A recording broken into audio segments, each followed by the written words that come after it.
Welcome to another episode of our podcast where we meet the leaders and thinkers redefining people's strategy and the future of work. Today's guest is a young dynamic professional who actually has experience in building high impact talent strategies, enhancing employee experience, and leading HR transformation initiatives. So I have with me today Malvika Singh. Malvika has worked across diverse industries, has a strong reputation for her ability to blend strategic HR thinking with business outcomes, enabling organizations to grow people, performance, and culture in a meaningful way. Welcome to our show, Malvika. Over to you. Hi, Puneet. Thank you. It's a pleasure being here. And thank you for the kind introduction. Okay, Malvika, you are interacting with the youngsters, the Gen Z that we talk about day in and day out. So, what is the biggest shift that you have seen or witnessed in organizations while they're approaching talent in the last few years? Sure. So, Puneet, just to give you a background, I've been an early career professional, and I'm somebody who's very passionate about early career talent and the younger generation. And you're absolutely right when you ask this question because it is very it's a very different game altogether Agreed. from the time we started to where we are right now. I think the biggest challenge and the biggest lookout is finding the right people, more so with AI being there. So you said that there are a lot of challenges. I would like to know challenges from the candidate side because a lot of our viewers are youngsters. And I would also like to know challenges from the organization's perspective. Reason being that a lot of our senior HR professionals would like to know about it. Absolutely. So, from a candidate perspective, um, I would want to, if I put myself there, I would want to join an organization that is going to give me an opportunity to explore my abilities, get a chance to lead the way, the autonomous freedom to take decisions, make change, have the forums to sort of speak up, give my point of view, exposure in terms of working in a global environment, global teams, the fact that I am heard, I'm valued, and as we say, right, it's money comes later after a certain point. It's about the culture. So I think all the more the focus on culture has gone up because you can do a lot of things in getting space and infrastructure sorted, but the culture is becoming increasingly more important, right? Today you feel that okay, this company is some place where I want to go, but next day you realize no, maybe I have a better option. This company is giving me X perks or X flexibility, right? So that is happening, and the most important thing I think, while AI is coming in, core values remain same. So evaluating them is very important. Whether it's AI, it is 20 years back or 20 years later, people skills will continue to be important all the more because we have to learn to work with AI, not against it, right? It's a leverage that we must use with us, right? It is something to support us. So I think somebody needs to understand that and build capability in their organizations for people to learn AI and the have the opportunity to use it. So I'll deep dive further. You are a part of the recruitment side, the talent acquisition side. So AI is transforming, the talent acquisition. In your view, how will the role of TA fundamentally change in the next few years? So I think most importantly, we have to support business. We increasingly need to understand the requirements and in such a way that it is not industry specific. It is very skill based. It is very attitude based. I feel in today's world, more than industry, it is the attitude that you bring to the table, the go getter, the learner, somebody who's keen on picking up skills, has the ability to invest in their own learning. It's very important to see culturally how people are a fit and aligned to what is required. um, to my earlier point, ability to function with ambiguity and with minimal supervision. Wonderful. uh, Ability to work with ambiguity and minimal supervision. I think that's a wonderful line for most of our people to take away. Uh, I would come down to another question that really comes when we are there in a forum. What's the most common misconception you hear from the HR leaders or the TA professionals about AI in hiring?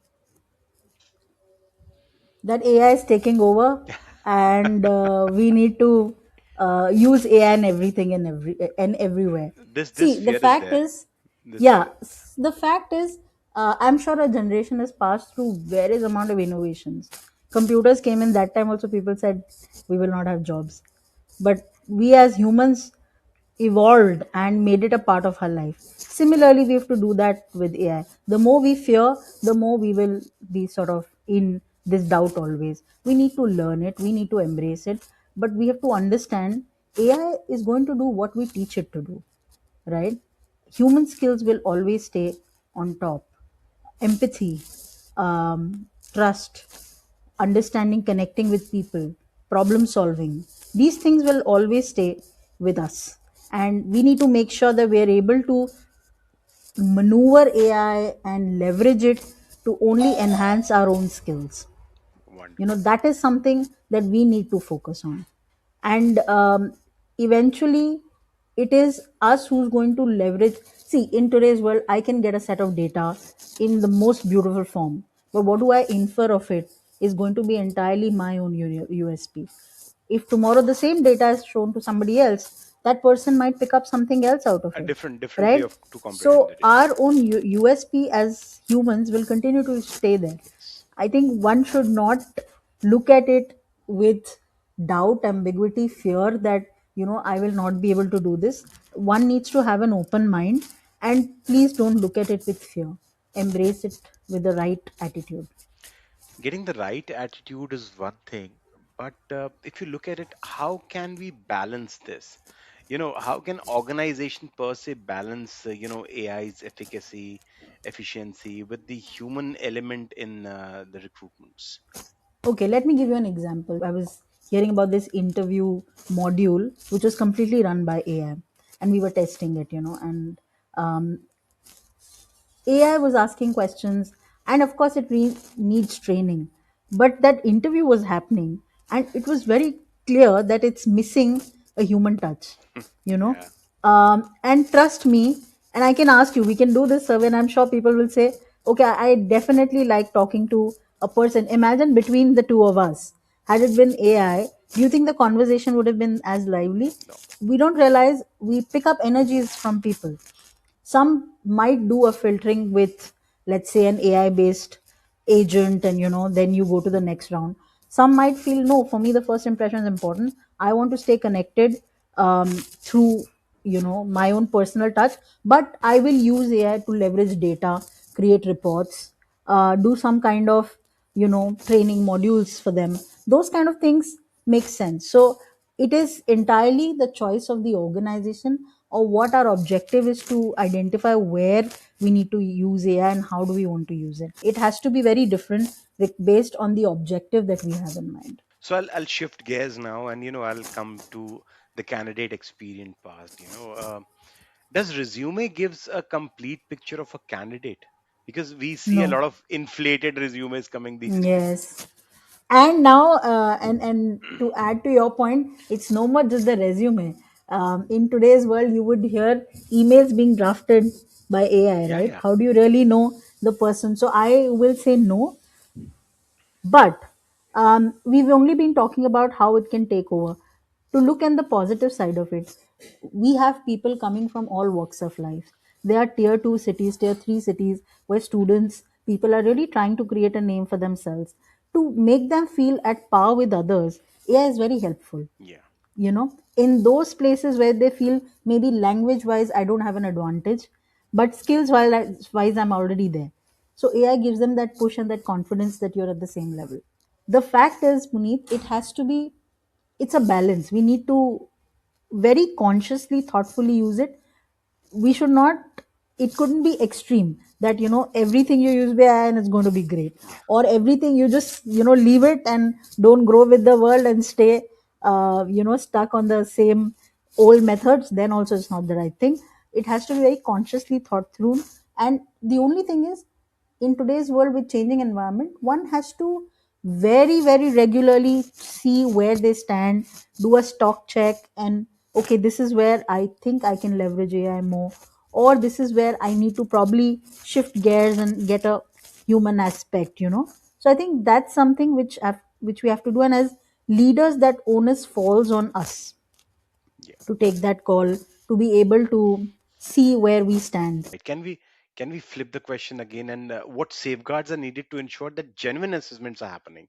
Because yes, from a candidate perspective, it's an advantage, but from an organization perspective, what can we do? Let's say if we are hiring for technology, for example, in today's world, AI has become so important that everybody is using the word AI, and they'll be like, oh, I have really cleared this, because I'm talking about AI. So value of fundamental stay. So when we are designing evaluations, please make sure that we are inculcating questions, tests, evaluation that tests the behavior, the foundation. And the second aspect is the attitude, behavior. In today's world, the psychometric test becomes all the more important, Yeah. because that's not something that you can rig in any way.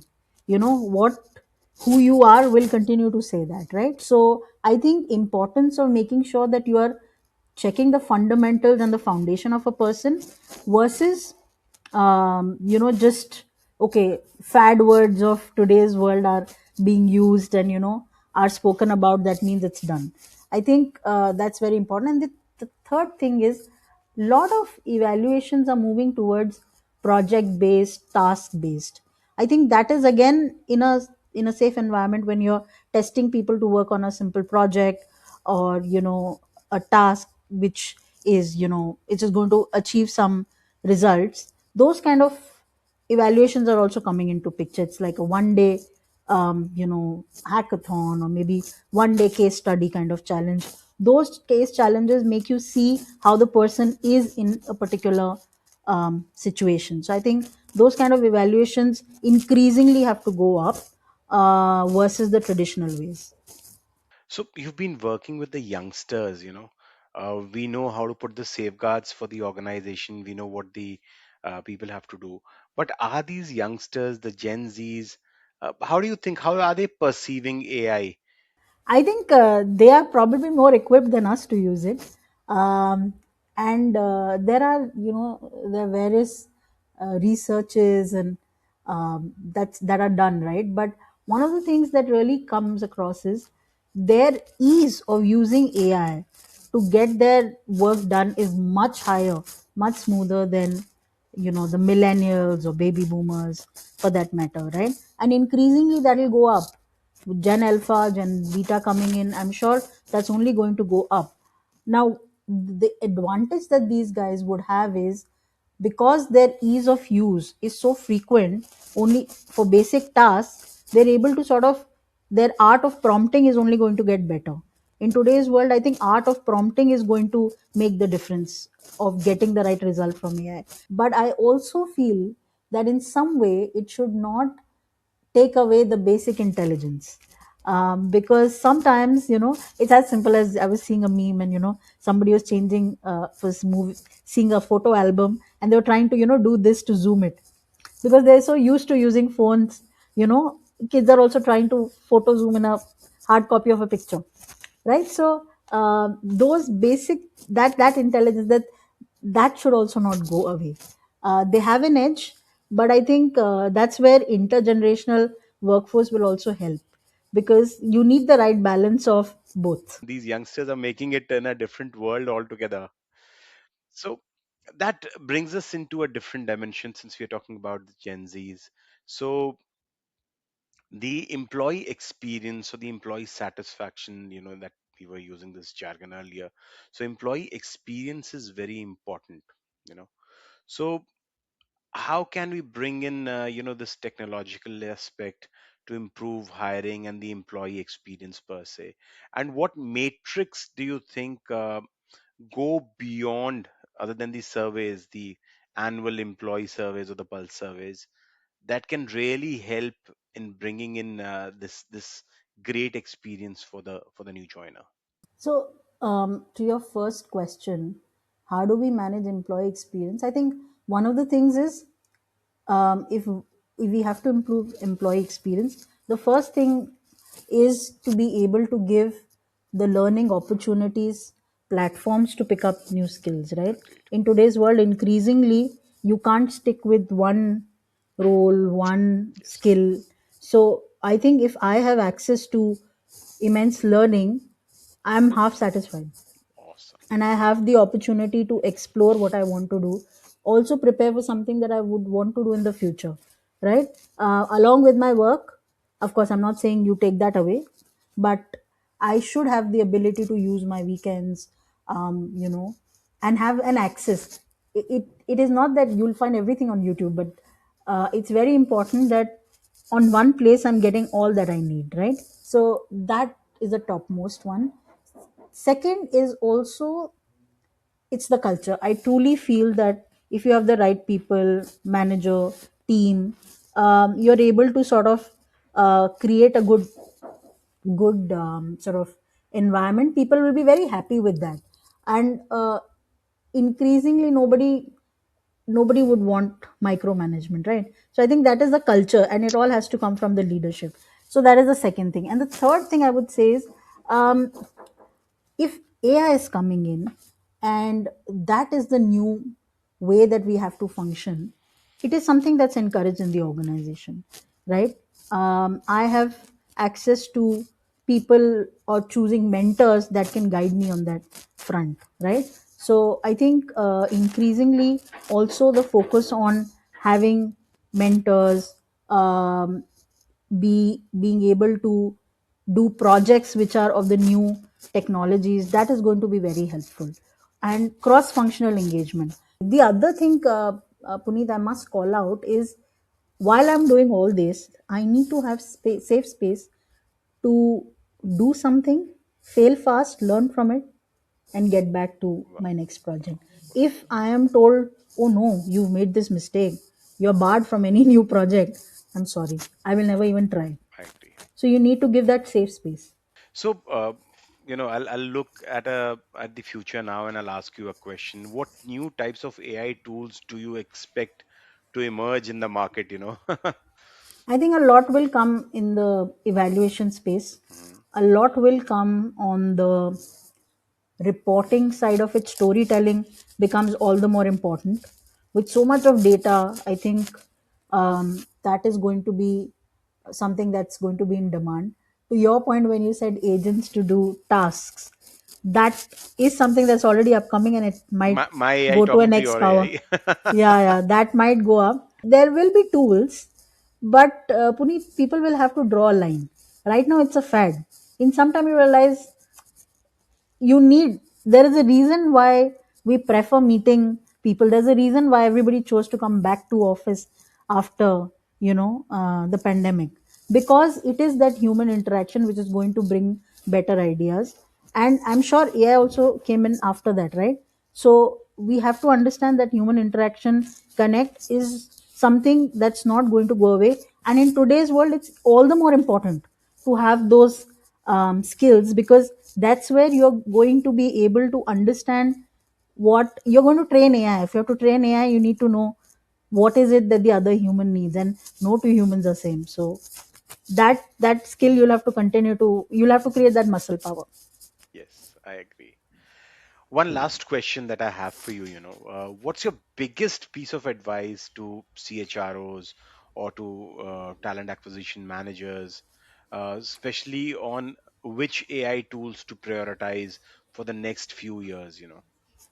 I would say, first and foremost, absolutely focus on creating evaluations which are using AI as well. Having said that, please don't blindly follow it. It needs to be balanced. It needs to be able to bring in both the human aspect as well as your knowledge. The intent is not to use AI for a particular work. The intent is to evaluate the right people to get the job done. So with that objective, leverage AI, not with the objective of using AI to just use it for the sake of it. Yes, you have to be very cautious in the approach of following AI. Thank you, Malvika. Thanks for this thoughtful and insightful conversation. Your perspective on talent strategy, driving people transformation, and future ready HR practices are incredibly valuable for leaders and HR practitioners. Thank you, Puneet. It was wonderful being here. And I hope this is something that's going to help folks understand what is it that we need. And I'm sure we're all on this journey together. But there will be hit and learnings, and I think those are the best. But we need to continue to help each other. So yeah, I'm glad I could be supportive in some way. Thank you. To our listeners, if you've enjoyed this episode, please subscribe, share, and leave a review. And if you're there, these ideas resonated with you today, please spread it to your community. Thank you, Malvika. Thank you, everyone, for tuning in. Until next time, keep learning, keep leading, keep elevating people and performers.